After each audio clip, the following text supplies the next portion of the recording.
অতি যত্ন সহকারে সাজালাম বসার ঘর। এই ম্যাটটা, বাকি সমস্ত যে ম্যাট, এগুলো আমি মিশোর থেকে কিনেছি। খুবই রিজনেবল প্রাইসে এখানে খুব সুন্দর সুন্দর ম্যাট পাওয়া যাচ্ছে। এই আমাদের বসার ঘর।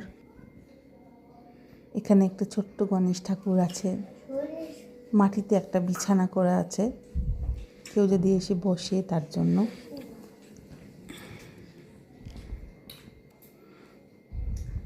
এই পাশে রয়েছে দুটো সোফা, যার কুশন কাভারগুলো আমি অ্যামাজন থেকে কিনেছি। এই যে পাখি ছাপ দেওয়া কুশন কাভারগুলো, এগুলো স্ট্রেচেবল কুশন কাভার, খুবই সুন্দর, কাচা যায়। এগুলো খুব রিজনেবল প্রাইসে অ্যামাজন থেকে কিনেছি। আর এই যে ফ্রেমটা, এটা একটা রিসাইকেল করা আমার পেন্সিলের একটা খাপ ছিল, সেটা থেকে কালার করে ফ্রেম বানিয়েছি। আর এই দরজাতে যে হাতা আর যে এগুলো আমার হাতেই বানানো।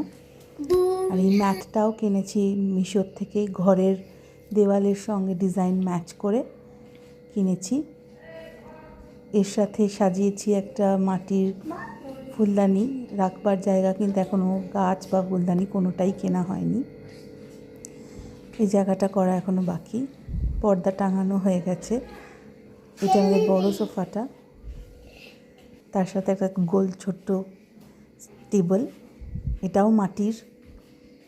আর পুরোটাই একটা ব্রাউন থিমের উপরে করা, শেডস অফ ব্রাউন, হালকা কখনো ডার্ক, কখনো একদম ব্ল্যাকিশ ব্রাউন।